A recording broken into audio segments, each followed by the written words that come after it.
aux Hébreux, au chapitre 5 ce matin. On continue dans ce marathon de la lettre aux Hébreux. Il faut quand même s'encourager. On est déjà au chapitre 5. On va poursuivre cet été. Si tu manques des messages, tu n'as pas à t'inquiéter. Tu peux écouter les messages en ligne. On peut même écouter le message de Jody, que Jody a prêché, pasteur Jody, quand il est venu en visite. Malheureusement, on entend ma voix, donc on entend la version française. Donc, des fois, les paroles puis la bouche, ils ne sont pas en même temps, mais c'est à peu près la même coupe de cheveux. Donc, ça peut vous encourager. Il y a quand même certaines ressemblances dans les pasteurs. Il y a aussi un pasteur à Vaudreuil là, qui a à peu près la même coupe de cheveux que moi. Ça se ressemble pas mal. La semaine passée, on a vu Hébreux chapitre 4, les versets 14 à 16. Je pense que jusqu'à date, c'est mes versets préférés dans la lettre aux Hébreux. Ça a tellement fait du bien à mon âme. Et cette semaine, on poursuit dans cette lancée. On est dans la prêtrise, dans le souverain sacrificateur. Puis tu es peut-être là ce matin, puis tu te dis, oh boy, ça commence déjà avec le souverain sacrificateur, notre grand prêtre, parce que nous, les baptistes, on n'a pas de prêtre dans l'Église, on est des bergers, on est des anciens, on est des évêques, ça veut dire des surveillants, mais dans le Nouveau Testament, il n'y a pas de souverain sacrificateur dans l'Église. Il y en a juste un, et c'est celui qui est la tête, le chef de l'Église, c'est Jésus-Christ. Et on a vu la semaine passée, dans Hébreux chapitre 4, le début de l'épine dorsale. Vraiment, là, c'est la clé de l'enseignement principal qui revient. Oui, Jésus est suprême sur toute chose, mais Jésus est le souverain sacrificateur. Et on va voir encore aujourd'hui comment c'est bon pour nous, chrétiens, c'est bon pour notre âme, c'est bon pour notre vie spirituelle, notre vie chrétienne, d'avoir le merveilleux souverain sacrificateur qu'on a. Parce qu'on a vu la semaine passée qu'il est supérieur, il sympathise avec nous, il est sans péché et c'est lui qui nous sauve. Et on avait vu en terminant deux applications qui, j'espère, ont nourri votre culte personnel. J'espère qu'ils ont nourri votre temps de dévotion, votre temps avec Dieu. Ces deux applications qu'on voit dans Hébreux chapitre 4, les versets 14 et 16. Premièrement, demeurons fermes, persévérons, continuons dans cette vie chrétienne qui est un marathon, qui est une course de longue haleine où on a besoin d'être ressourcé, mais où on a besoin aussi de s'accrocher à lui, de demeurer ferme à lui, en lui, dans notre grand Dieu, malgré toutes nos faiblesses, de continuer de prendre cette main qu'il nous tend et de s'accrocher à lui. Mais cette deuxième application, ce verset bien connu, « Approchons-nous donc », verset 16, « avec assurance du trône de la grâce ». Dans ta vie de prière, mon frère, ma sœur, c'est tellement une bénédiction. Tu es encouragé de t'approcher du Dieu de l'univers qui est assis sur le trône, qui est assis à la droite du Père. Tu es invité de t'approcher avec assurance, il n'y a aucun sujet qui n'intéresse pas Dieu, il n'y a aucun sujet que Dieu est insensible. Au contraire, comme on a dit, il compatise avec nous. Et c'est tellement des passages riches. On va justement relire les versets 14 à 16 et lire le chapitre 5, les versets 1 à 10 ce matin pour débuter notre temps de prédication dans la bonne parole de Dieu ce matin. Hébreux chapitre 4, verset 14. Ainsi, puisque nous avons un grand souverain sacrificateur qui a traversé les cieux, Jésus, le Fils de Dieu, demeurons fermes dans la foi que nous professons, car nous n'avons pas un souverain sacrificateur qui ne puisse compatir à nos faiblesses. Au contraire, il a été tenté comme nous en toutes choses, sans commettre de péché. Approchons-nous donc avec assurance du trône de la grâce, afin d'obtenir miséricorde et de trouver grâce pour être secourus dans nos besoins. En effet, tout souverain sacrificateur pris du milieu des hommes est établi pour les hommes dans le service de Dieu. afin de présenter des offrandes et des sacrifices pour les péchés. Il peut, le souverain sacrificateur, être indulgent pour les ignorants et les égarés, puisque la faiblesse est aussi son partage, c'est sa réalité. Et c'est à cause de cette faiblesse qu'il doit offrir des sacrifices pour ses propres péchés comme pour ceux du peuple. Nul ne s'attribue cette dignité s'il n'est appelé de Dieu comme le fut Aaron. Et Christ ne s'est pas non plus attribué la gloire de devenir souverain sacrificateur, mais il la tient de celui qui lui a dit « Tu es mon fils, je t'ai engendré aujourd'hui ». Comme il dit encore ailleurs, « Tu es sacrificateur pour toujours selon l'ordre de Melchizedek ». C'est lui qui, dans les jours de sa chair, ayant présenté avec de grands cris et avec larmes des prières et des supplications à celui qui pouvait le sauver de la mort, et ayant été exaucé à cause de sa piété, c'est lui qui a appris, bien qu'il fût fils, l'obéissance par les choses qu'il a souffertes, et qui, après avoir été élevé à la perfection, est devenu pour tous ceux qui lui obéissent l'auteur d'un salut éternel, Dieu l'ayant déclaré souverain sacrificateur selon l'ordre de Melchizedek. Que l'Éternel bénisse sa parole dans nos cœurs ce matin et que nous soyons chacun d'entre nous édifiés. Ce matin, on veut voir 4 qualifications des souverains sacrificateurs et de notre souverain sacrificateur par excellence. Dans les premiers versets, on voit la description générale d'un souverain sacrificateur et ensuite, l'auteur aux Hébreux va appliquer ces qualifications au souverain sacrificateur par excellence pour démontrer sa suprématie sur tout autre souverain sacrificateur. Le souverain sacrificateur, premièrement, est pris du milieu de nous. Le souverain sacrificateur est rempli de compassion pour nous. Deuxièmement, le souverain sacrificateur est appelé par Dieu lui-même. Et le souverain sacrificateur, il souffre pour nous dans les versets 7 à 10. Le souverain sacrificateur a été pris au milieu de nous. On l'avait un peu mentionné la semaine passée. Vous êtes dans Hébreux chapitre 5 au verset 1. Nous voyons en effet tout souverain sacrificateur pris du milieu des hommes. Dieu a voulu ainsi que celui qui nous représente devant Dieu vient et est fait de la même pâte que nous. Il aurait bien pu choisir un autre moyen. Il aurait pu choisir les anges, par exemple, pour être un souverain sacrificateur sur nous, mais Dieu a choisi de prendre ce qui était de la même nature, de la même pâte que nous, fait et pris du milieu des hommes. C'est très important et ça réfère à l'incarnation de Jésus que nous voyons dans Hébreux chapitre 5, verset 7. Nous voyons qu'il, lui, a été dans les jours de sa chair, qui s'est fait chair. Cela nous rappelle de Jean chapitre 1, verset 14. En effet, la parole a été faite chair. Elle a habité parmi nous, pleine de grâce et de vérité.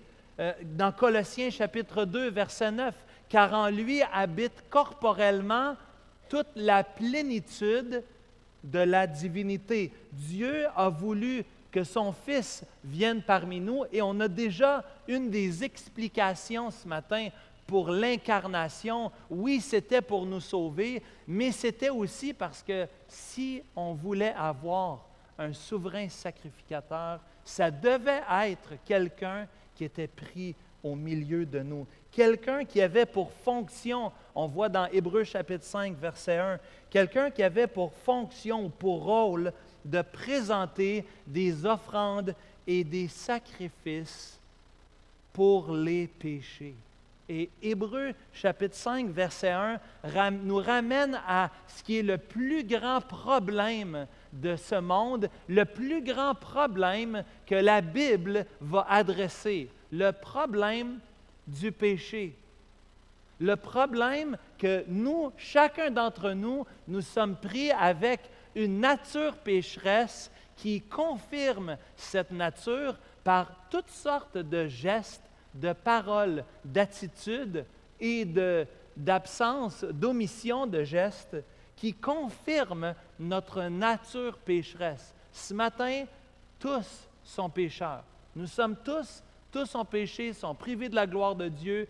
Nul ne passe à côté de cela. Et la Bible, un des grands points, l'amour de Dieu qui nous est manifesté, c'est pour la rémission de nos péchés. On l'a chanté pour la rédemption, pour le fait que nous puissions être libres de nos péchés et d'avoir accès à nouveau au Dieu créateur.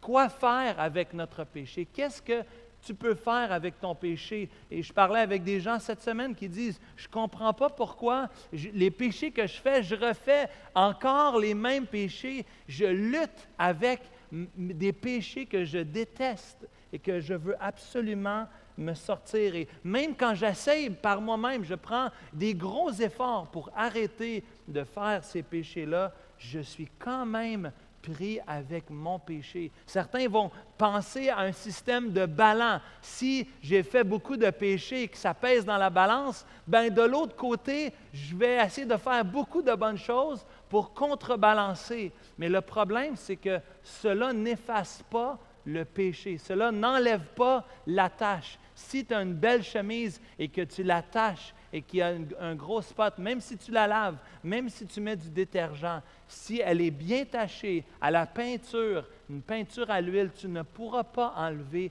la tache. La tache demeure. Et comment être purifié? Comment avoir la liberté, la victoire sur le péché? Quoi faire avec mon péché?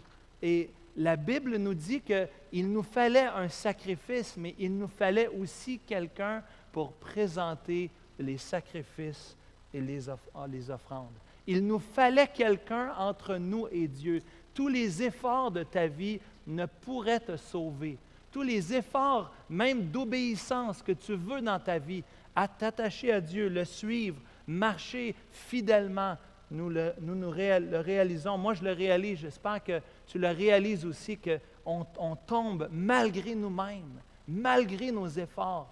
Et on a besoin non seulement d'un sacrifice, mais d'un sacrificateur. Et la Bible nous dit qu'il y a un seul médiateur. Il y a un seul qui est entre nous et les hommes. C'est Jésus-Christ, homme. 1 Timothée chapitre 2, verset 5. Celui qui est entre nous n'est pas là pour faire des compromis à notre place. Il n'est pas là pour essayer de convaincre le Père que ce qu'on a fait, ce n'était pas si grave. Moi, c'est comme ça qu'on m'avait présenté le petit Jésus, qui est là pour faire la différence entre des péchés mortels et des péchés véniels, banals. C'est comme moins grave. Tu sais. Puis, dans le fond, Jésus, le petit Jésus, le Galarno, il est là, puis sa job, c'est d'être un négociateur. Tu sais. C'est pas trop pire, finalement. Tu sais. Il n'a pas tué personne. C'est pas si mal que ça, finalement. Mais c'est vraiment pas la pensée biblique d'un médiateur, d'un souverain sacrificateur. Il se place entre l'homme et Dieu, et son rôle, c'est d'offrir des offrandes, des sacrifices qui plaisent à Dieu, selon le standard de Dieu. Et c'est pour ça que Dieu avait envoyé Jésus. Dieu a envoyé son Fils Jésus afin qu'il soit au milieu de nous, qu'il soit un des nôtres. Et Jésus-Christ, homme, le seul médiateur, notre souverain sacrificateur, celui qui a le rôle d'offrir des offrandes, des sacrifices pour nous.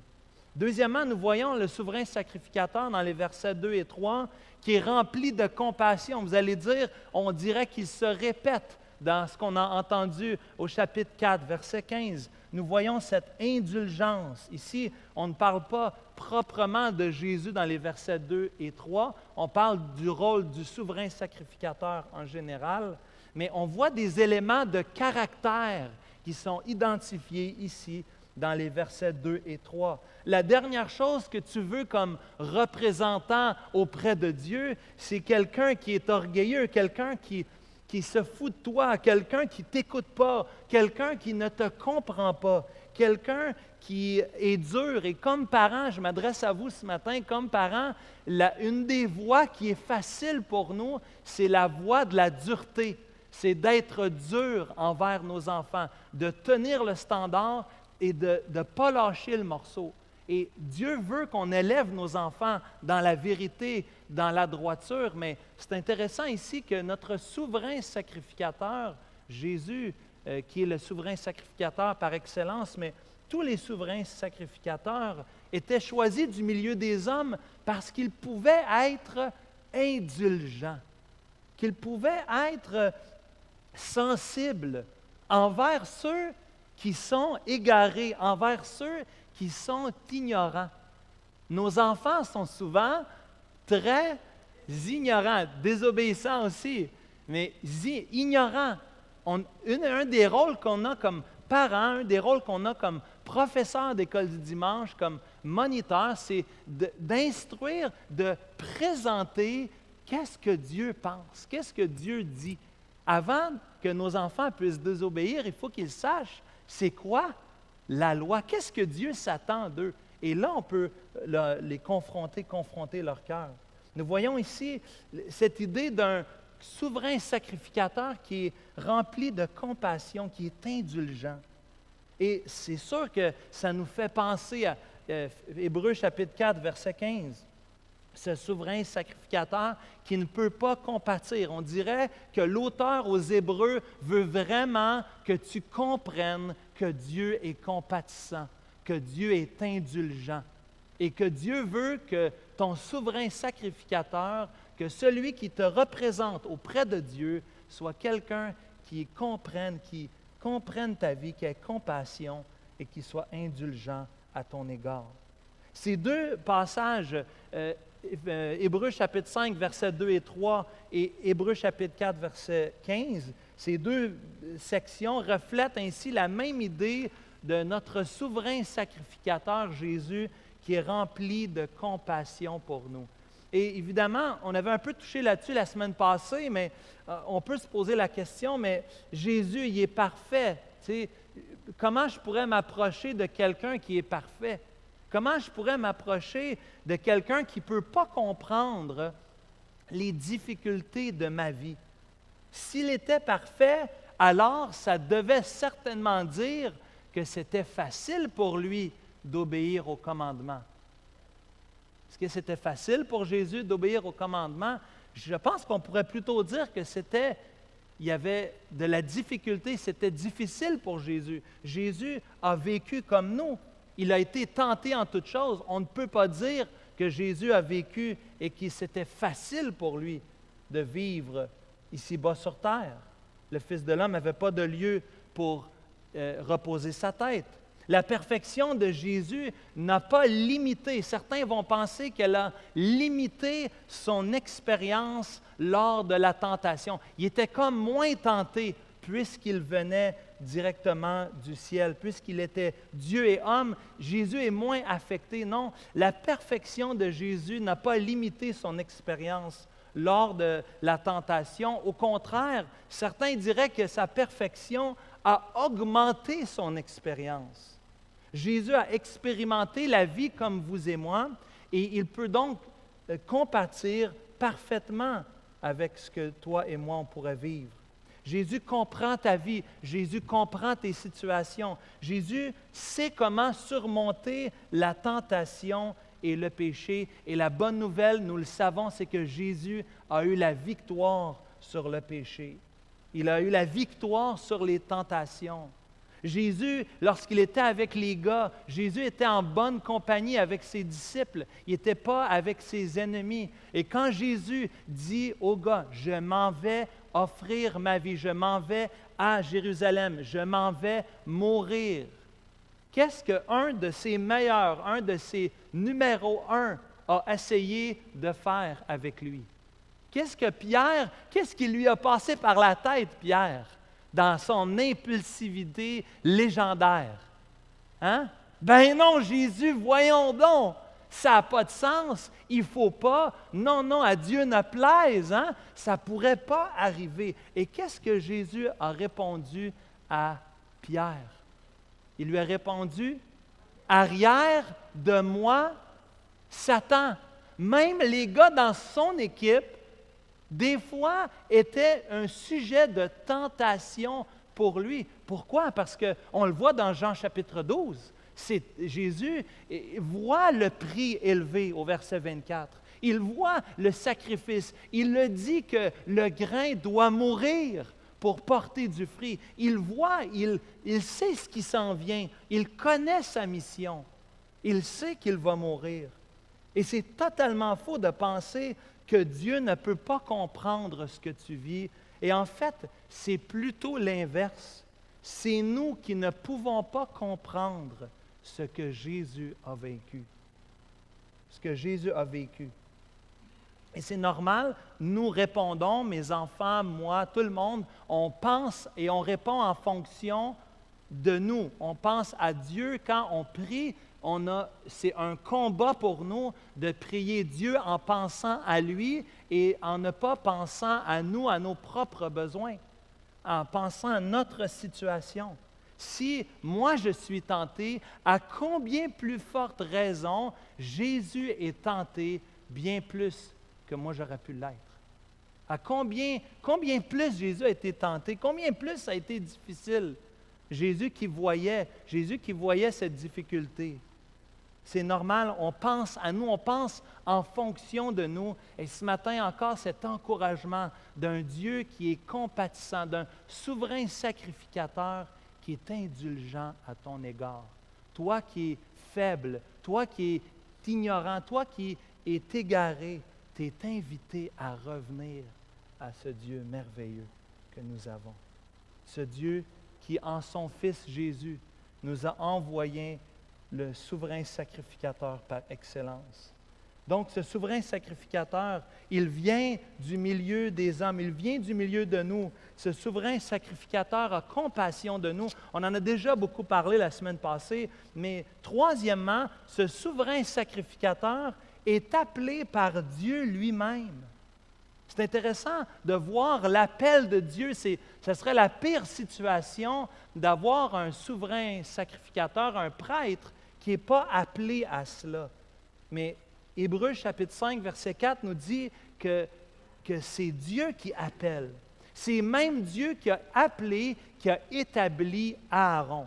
Et là, vous allez vous poser la question, qui est Aaron? Ceux qui connaissent l'Ancien Testament savent qu'Aaron, c'est le frère de Moïse. Et Moïse avait le rôle de conduire le peuple, mais Aaron, c'est le premier souverain sacrificateur établi de la part de Dieu, appelé de Dieu. Si le prêtre n'est pas appelé de Dieu, dit Sinclair Ferguson, il ne pourra jamais nous apporter à Dieu.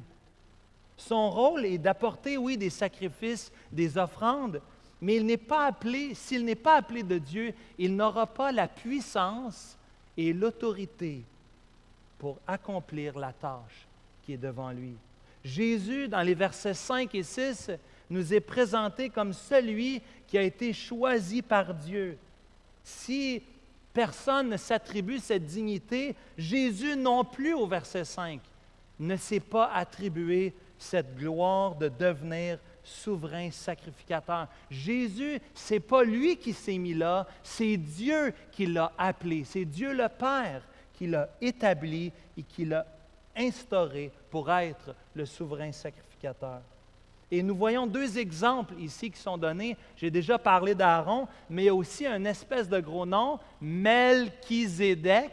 Melchizedek, et on va en parler plus tard. Fait que je veux quand même juste dire quand même une petite chose par rapport à Melchizedek, au moins l'essentiel. La différence entre Melchizedek et tous les autres souverains sacrificateurs était celle-ci, c'est que Melchizedek était prêtre, mais aussi roi en même temps. Pour ceux qui veulent lire un peu plus là-dessus, vous irez voir Genèse chapitre 14. Melchizedek était avant Aaron celui qui était prêtre et roi de Salem en même temps. Il avait un rôle particulier et c'est pour cela que Jésus est établi selon l'ordre de Melchizedek, parce que Jésus, non comme Aaron, Aaron était seulement souverain sacrificateur, mais Jésus est souverain sacrificateur, mais aussi roi en même temps. Cette gloire, ce n'est pas Jésus qui s'est attribué cette gloire, c'est Dieu le Père qui lui a attribué. Regardez au verset 10 du chapitre 5. Nous voyons que c'est Dieu qui l'a déclaré. C'est une discussion dans la Trinité. Père, Fils, Saint-Esprit. Dieu a décrété, Dieu a déclaré que Jésus serait le souverain sacrificateur par excellence. Dieu a choisi son Fils. Voici mon serviteur, nous dit Ésaïe 42, mon serviteur que je soutiendrai, mon élu, en qui mon âme, c'est Dieu qui parle, en qui mon âme prend plaisir. J'ai mis mon esprit sur lui, il annoncera la justice aux nations. Ou dans Luc, chapitre 9, verset 35, imaginez-vous, sur la montagne de transfiguration, quand les gars étaient là et ils ont entendu de la nuée cette voix qui dit « Celui-ci est mon fils élu ». Hein? Mon fils béni, dépendamment dans Luc 9, 35, c'est mon fils élu. Écoutez-le. Et dans 1 Pierre, chapitre 2, verset 4, « Approchez-vous de lui, pierre vivante, rejetée par les hommes, mais élue, choisie, précieuse devant Dieu. » Dieu a choisi son Fils. Et ça, c'est tellement bon pour nous, nous qui croyons à l'élection, nous qui croyons en ce fait que Dieu nous a choisis, mais Dieu a d'abord choisi son propre Fils. Dieu l'a appelé, Dieu l'a établi, Dieu a déclaré, a décidé, lui a donné un rôle depuis l'éternité passée. Et nous l'avons vu la semaine passée, depuis l'éternité passée, mais aussi il a traversé les cieux. Dans l'éternité à venir, il est appelé par Dieu à être le grand souverain prêtre éternel. Jésus a un rôle, a un office éternel, et c'est pour ça qu'il est assis à la droite de Dieu. Le travail est complété. C'est tout un changement pour l'auditoire ici, les Hébreux qui sont habitués de voir un roulement chez les souverains sacrificateurs. Un peu comme nous, dans le Nouveau Testament, on est habitué de voir un roulement chez les anciens, chez les pasteurs. Des vieux comme moi, après 11 ans, j'ai déjà dépassé la moyenne. D'habitude, la moyenne des pasteurs font entre 5 et 7 ans. Donc, je suis déjà pas pire pour ça.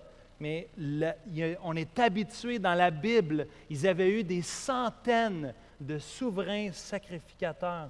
Et c'est tout un changement lorsque l'auteur aux Hébreux leur rappelle que c'est un souverain sacrificateur qui est maintenant terminé. C'est lui, c'est Jésus, le prêtre éternel. Il ne déménagera jamais, il ne prendra jamais sa retraite, il ne mourra jamais. Il sera toujours là à compatir pour nos faiblesses et à nous représenter devant Dieu le Père. Quatrièmement, ce matin, le souverain sacrificateur a été pris au milieu de nous. Le souverain sacrificateur est rempli de compassion pour nous. Le souverain sacrificateur est appelé par Dieu lui-même, mais aussi le souverain sacrificateur est aussi le sacrifice. C'est celui qui souffre. Quatrièmement, celui qui souffre pour nous.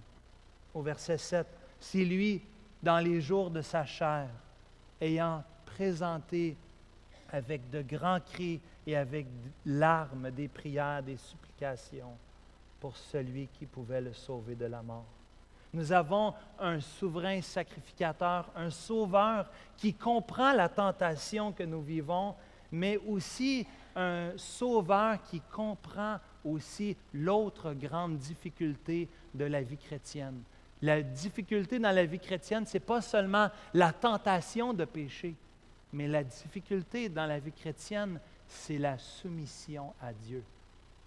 C'est difficile pour nous. Et Jésus comprend ça à merveille. Il comprend la soumission.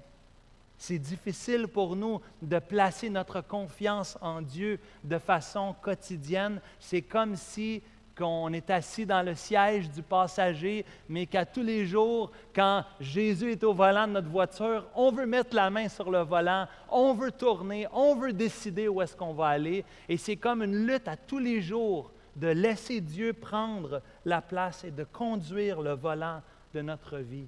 Mais c'est difficile pour nous de se soumettre à Dieu alors qu'on ne comprend pas, alors que tu ne comprends pas où est-ce qu'il s'en va. Mes enfants me posent toujours la question, quand on les met dans l'auto, où est-ce qu'on s'en va? Hein? Et évidemment, pour eux, si on s'en va et ça passe par un McDonald's, la vie est belle. Ils veulent savoir au moins si un des arrêts, c'est le McDo, au moins le voyage va être moins pire. Jusqu'à ce qu'on les amène en Floride. Là, ils ont trouvé ça long pas mal. Où est-ce qu'on s'en va? On voudrait tellement savoir où est-ce que Jésus est en train de nous conduire, où est-ce que notre souverain sacrificateur va nous amener, notre prêtre. Et Dieu ne répond pas aux prières quand nous voulons et comme nous voulons. Nous voudrions tellement que Dieu exauce nos prières tout de suite.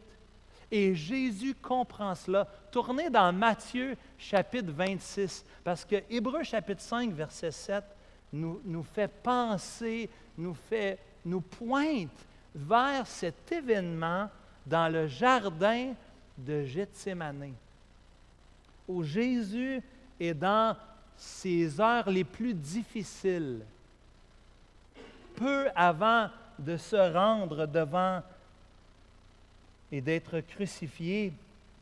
Jésus est dans le jardin, dans le lieu appelé Gethsémani, Matthieu 26, verset 36. Et il dit aux disciples, « Asseyez-vous ici pendant que je m'éloignerai pour prier. » Il prit avec lui les boys les plus proches, Pierre et les deux fils de Zébédée, Jacques et Jean, merci. Et il commença à éprouver. Ah, c'était facile pour Jésus. Pas de problème, hein? La tentation pour Jésus, donner sa vie, il est parfait. Hein? Jésus a eu beaucoup de joie et c'était très facile.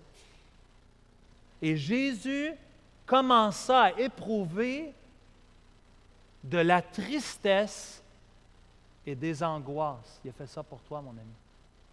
Il a fait ça pour moi. Il dit alors, « Mon âme est triste jusqu'à la mort, restez ici et veillez avec moi. » Jésus sait qu'il n'y a rien qui peut changer la situation, mais il dit au gars, « Restez ici, veillez avec moi. » Quand on est malade, quand on sait que c'est les heures de la fin, quelqu'un qui se prépare pour partir, tout ce qu'il veut, c'est que sa famille soit là. Restez avec moi, veillez avec moi. Puis, ayant fait quelques pas en avant, verset 39, il se jeta sur sa face et pria ainsi, « Mon Père, s'il est possible que cette coupe s'éloigne de moi, toutefois, non pas ce que je veux, mais ce que tu veux. » Est-ce que Jésus a eu à se soumettre à Dieu le Père? Et verset 40, il vit les disciples, il les trouva endormis. Il dit à Pierre, « Vous n'avez pas pu veiller 1 heure avec moi. Veillez, priez, afin que vous ne tombiez pas dans la tentation.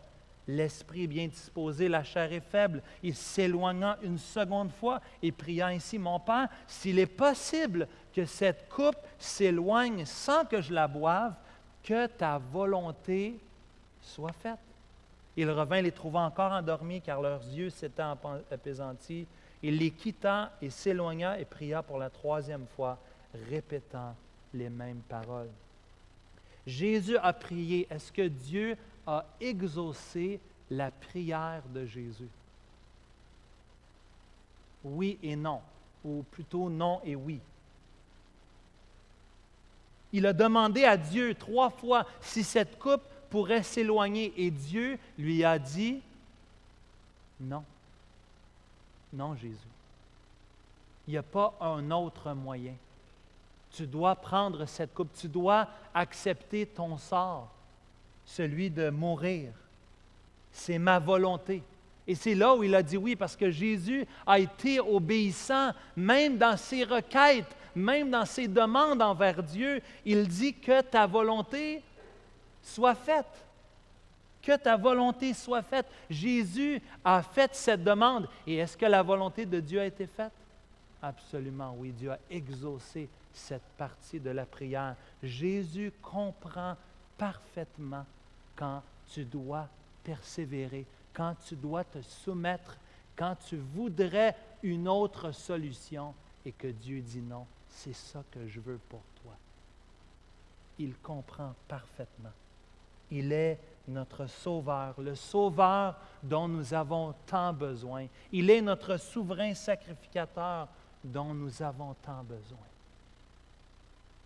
Tu t'approches de lui et tu peux le faire avec assurance. Et tu as raison de prier, Seigneur, enlève cette épine. Paul l'a prié, enlève cette épine. Seigneur, guéris cet enfant. Seigneur, enlève, donne-moi un travail. Tu as raison de venir devant ton Dieu et de plaider. Mais toujours avec cette attitude, non pas ma volonté, Seigneur, mais la tienne. Sans, je ne comprends pas, ça ne fit pas avec mon vécu, mais Seigneur, je veux te donner, je veux te tendre la main, je veux prendre cette main tendue que tu mets. Et savez-vous quoi? Ce qui est fascinant ici, c'est que Jésus a accepté d'être brisé pour que notre prière ne soit exaucée. Savez-vous que David, lui, dans le psaume 23, il dit « Quand je marche, je ne crains car tu es avec moi. » Jésus a été abandonné. Éloi, Éloi, lama sabachthani. Mon Dieu, pourquoi m'as-tu abandonné? Jésus a été abandonné pour que tu ne sois jamais abandonné. C'est ça ton souverain sacrificateur. Et des fois, ton Père céleste ne donnera pas la réponse que tu veux. Des fois, il va dire non.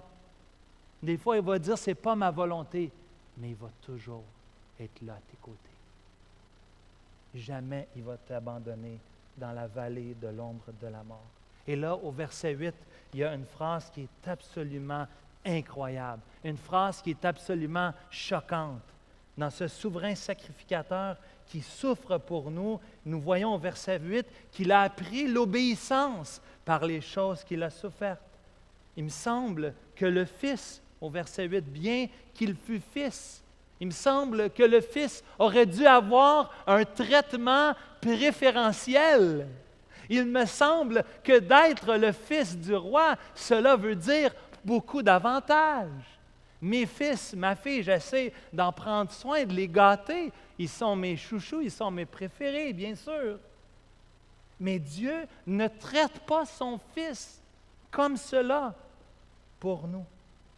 La volonté de Dieu n'était pas ainsi. La volonté de Dieu, Ésaïe 53, c'était de briser son Fils.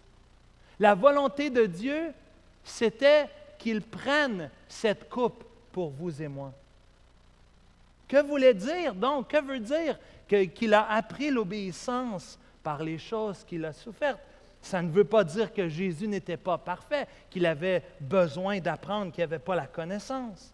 Ça ne veut pas dire que Jésus a péché. Nous, on apprend par nos souffrances parce qu'on pêche souvent. On apprend par nos conséquences naturelles. Ici, ça ne veut pas dire que Jésus n'avait pas complété ses études, sa formation. Jésus n'a jamais été désobéissant envers le Père. Il a vécu une vie parfaite, sans péché. On a vu ça la semaine passée dans Hébreux chapitre 4, verset 15. Mais ce que ça veut plutôt dire, c'est qu'il a appris l'obéissance par les choses qu'il a offertes. Ça veut dire qu'il a approché la croix, il a grandi, il a connu, il a expérimenté dans une profondeur, nouvelle dimension, l'obéissance envers Dieu. Jésus n'avait jamais été étiré autant. Jésus n'avait jamais été challengé autant. Jésus n'avait jamais été mis au défi de la sorte. Les exigences de la croix étaient beaucoup plus difficiles que nous pourrions l'imaginer, beaucoup plus difficiles que Jésus avait jamais vécu dans sa vie. Prenez la tentation dans le désert, les 40 jours où Jésus n'a pas mangé, où Jésus était à l'écart. Il a été tenté par le diable et il n'a jamais succombé à la tentation. Mais la croix, c'est beaucoup plus que les 40 jours. Moi, je ne sais pas si j'aurais pu résister pendant 40 secondes ou 40 minutes. Jésus a supporté, n'a pas succombé pendant 40 jours. Mais la croix, c'est encore plus que ces 40 jours. Les 40 jours n'étaient qu'une préparation à la plus grande tentation, celle de demander des légions d'anges de descendre et de le sortir de cette situation-là. Imaginez, il a l'autorité, il a le pouvoir de le faire. Et il décide de se soumettre au plan du Père céleste. Jésus a donc connu une nouvelle dépendance envers Dieu le Père. Le choix de Jésus étant délibéré, intentionnel, il a vécu comme vous et moi. Il a vécu bien plus que vous et moi. Il n'est pas ce Dieu qui est loin, qui te dit de faire des choses et qui ne comprend pas. Au contraire, il comprend bien plus qu'on pourrait se l'imaginer. C'est pourquoi Christ, Hébreux 10, verset 5, et entrant dans le monde, c'est pourquoi Christ, entrant dans le monde, dit « Tu n'as pas voulu ni sacrifice ni offrande, mais tu m'as formé un corps. » Dieu le Père, dans Hébreux 10, verset 5, est en train de dire « Je ne veux pas que tu offres des sacrifices, Jésus, je veux que tu offres ton corps. » C'est ça que je veux, c'est ça que je demande de toi, que tu te donnes toi-même. L'obéissance n'est pas facile pour nous. Et c'est intéressant que dans ce passage-là, l'obéissance revient à 2 reprises, au verset 8, mais aussi au verset 9. Au verset 8, c'est l'obéissance de Jésus envers le Père, mais au verset 9, le souverain sacrificateur se retourne et s'adresse à nous, le peuple. Nous sommes invités, nous aussi, à obéir en retour. Regardez le verset 9. Nous sommes invités, ceux qui lui obéissent. Si Jésus a obéi au Père, c'est en retour pour que nous puissions lui obéir à Jésus et au Père. Et le premier pas d'obéissance, c'est un pas qu'on appelle la repentance et la foi. Repentez-vous et croyez, disait Jésus. C'est le premier pas d'obéissance. C'est la première réponse acceptable. Si ce matin tu réalises que tu n'as pas Jésus pour souverain sacrificateur, que tu n'as pas Jésus comme maître, comme prêtre dans ta vie, tu as besoin de te tourner vers lui en obéissance et de te repentir de tes péchés. Je vous ai dit, le plus grand problème que la Bible va adresser, c'est notre péché, notre séparation entre nous et Dieu. Mais ce n'est pas simplement de se repentir et de croire, mais il y a ceux qui lui obéissent dans ce sens d'une obéissance continuelle. Une vie d'obéissance est un fruit de la conversion. L'apôtre Jean dit « Mes petits-enfants, je vous écris ces choses afin que vous ne péchiez point. » Et si quelqu'un a péché, nous avons un avocat, un souverain sacrificateur, un médiateur. Vous voyez les différents exemples, mais qui reviennent à cette même idée.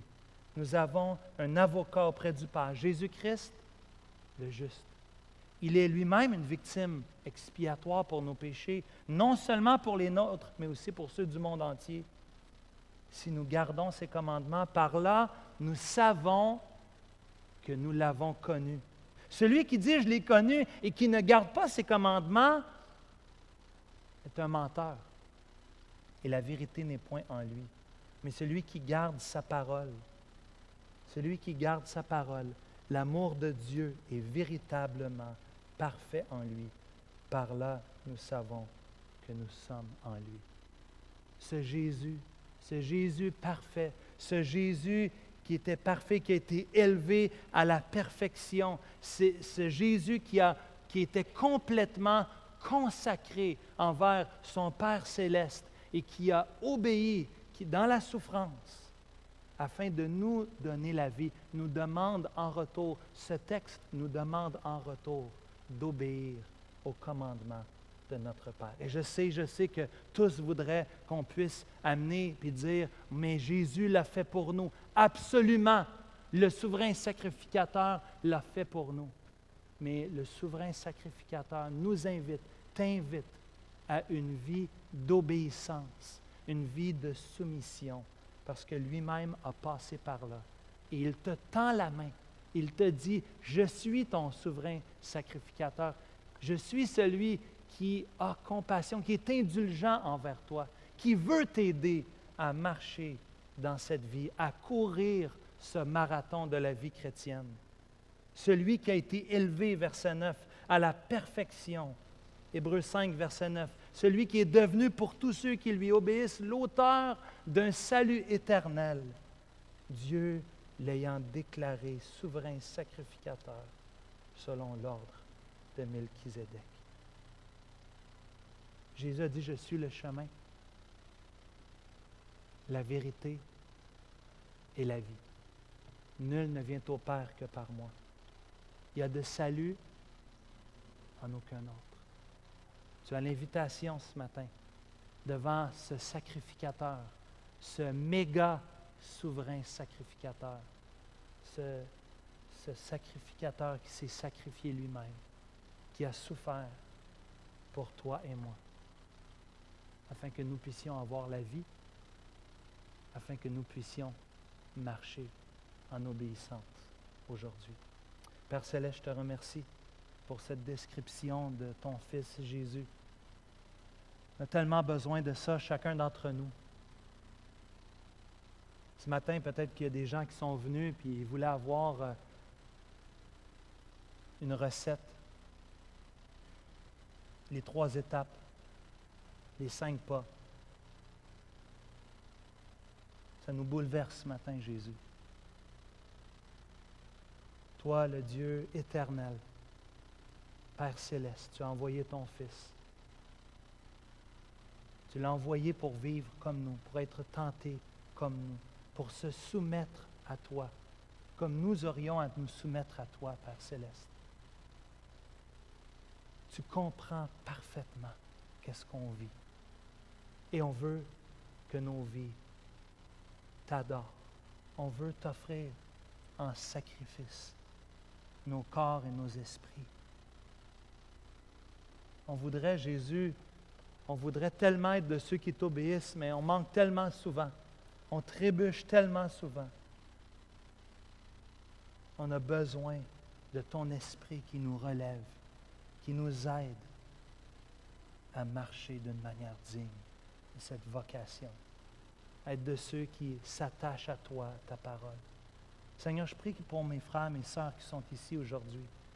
Je prie que tu puisses les nourrir dans leur culte personnel, lorsqu'ils vont prendre du temps avec toi cette semaine, lorsqu'ils vont ouvrir ta parole, qu'ils puissent s'approcher de toi, le cœur joyeux, le cœur rempli d'espérance, parce qu'ils ont un souverain sacrificateur qui est indulgent, qui est compatissant, qui les comprend. Père, bénis cette assemblée, que nous soyons de plus en plus amoureux de toi, de ta parole. Merci pour ta parole. Nous te louons dans le beau nom de Jésus. Amen.